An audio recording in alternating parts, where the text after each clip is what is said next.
تو ہم دلی کالج کی ملازمت ترک نہ کریں اور میاں سید احمد ہمارے شاگرد ہوا کریں۔ کیا بات ہے، اوپر والا بھی کچھ بندوں پر خوب مہربان ہوتا ہے۔ یہ روشن چہرہ اور گہری آنکھیں، سبحان اللہ۔ یہ چمکدار پیشانی، یہ تعصب کن چہرہ اور یہ گہری آنکھیں آپ کے اعلیٰ نسب اور سچے علم کی بدولت ہے۔ کیا بات ہے، میں تمہاری جان قربان جاؤں۔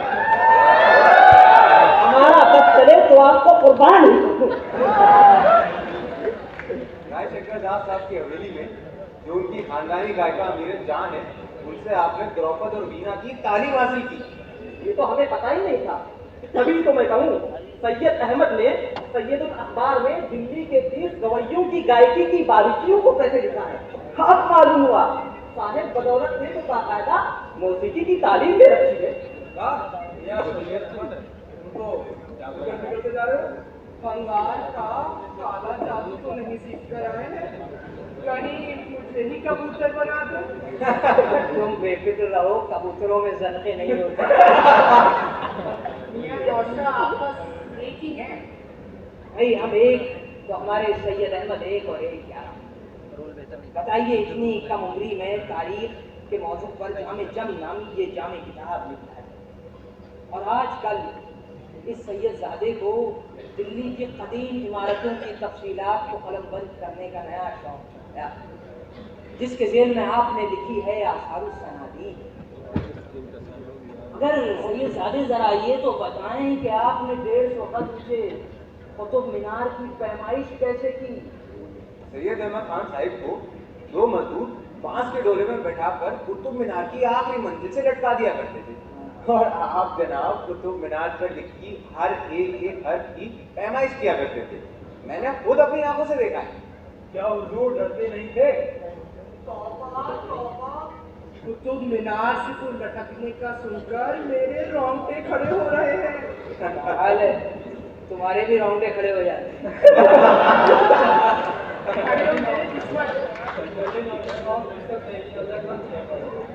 چلیے حضور ہم بھی نکلتے ہیں۔ چلیے ہمیں بھی اجازت دیجیے۔ میاں شیخ کا کیا افضل نہیں ہے، بہت بہت شکریہ صاحب آپ کا۔ کیا بات ہے سید احمد، کیا بات ہے۔ نوشاد صاحب بیجا کسی قصیدے نہیں پڑھا کرتے؟ معاف کیجیے گا حضور، ہم سب کے پیر مغاں آپ ہی ہیں۔ میاں سید احمد بڑے نیک وقت ہیں وہ والدین جن کے گھر کو آپ نے روشن کیا۔ نوشاد صاحب آپ کی طاقت بڑی تفصیل سے بیان کر رہے ہیں۔ جی میں جو کچھ بھی ہوں اپنے والدین کی جوتیوں کو طفیل ہوں، خاص طور پہ اماں جان، ہم 2 بھائیوں اور ایک بہن کی جس پابندی سے نظم و ضبط سے آپ نے پرورش کی ہے اس کی دور تک مثال نہیں ملتی۔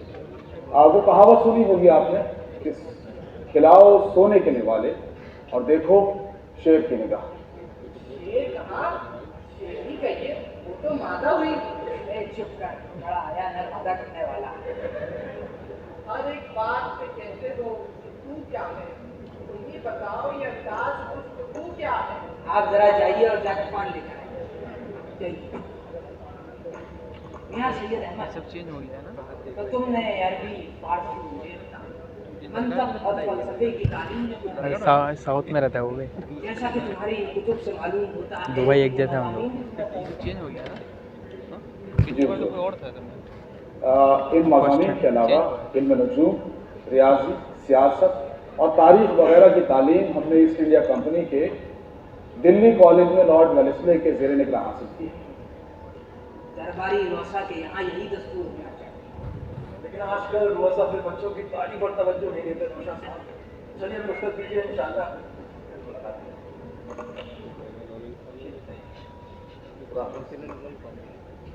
سید احمد تم نے فارابی اور رومی کو بھی خوب پڑھا ہے نا، اور یہ جو آئینے اکبری کی باتصویر تشریح کی ہے، سبحان اللہ، بڑا زوردار۔ نوشا صاحب، میری دلی تمنا ہے کہ میرے اس ترجمے پر آپ تفریح لیں۔ اور اب خود چلے جائیں۔ لیکن سید احمد یہ جان لو کہ میں تمہاری درخواست کے مطابق اس پر روایتی تفریح نہیں. میرا ماننا ہے کہ تمہاری کتاب آثار الصنادیق آثار قدیمہ پر کسی ہندوستانی کی پہلی کتاب ہے. یہی کچھ حال جامع جم کا بھی ہے، لیکن یہ آئین اکبری پر اتنی مغز ماری کیوں؟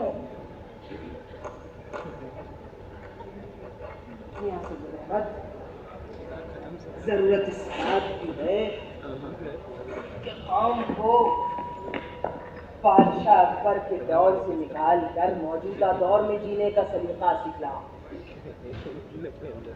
انگلستانیوں کو دیکھا،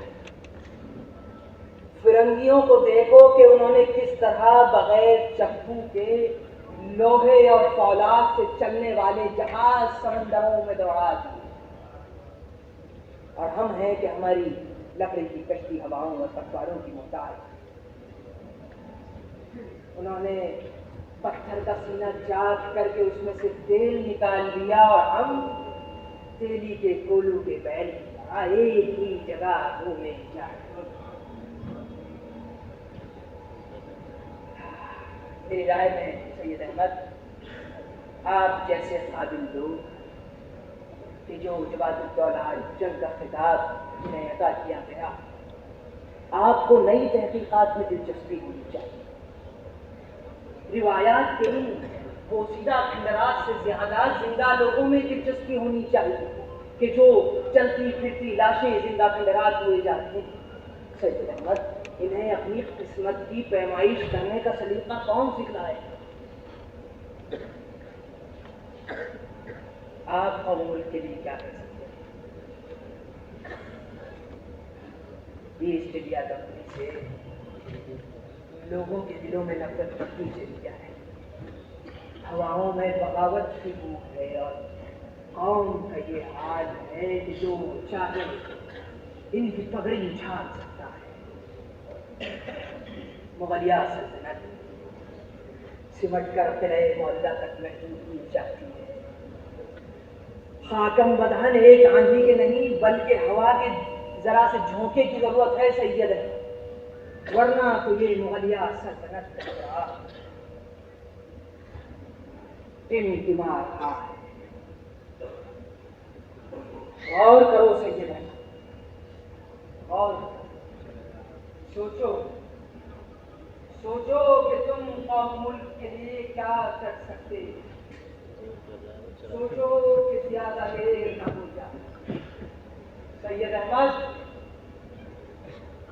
کچھ کرو، کچھ ایسا کرو کہ لوگ تمہیں تمہارے قلم سے نہیں بلکہ عمل سے یاد کریں. عمل سے یاد.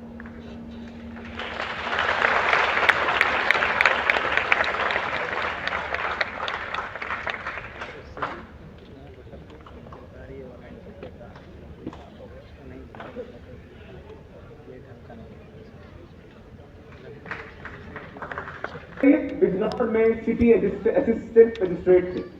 سر سید اس خون آشام دور میں بھی انسانیت کا دامن نہیں چھوڑا.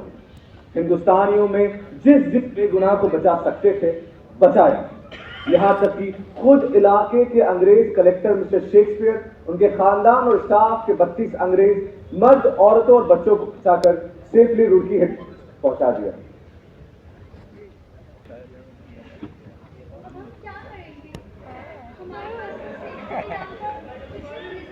جوس پلا دو.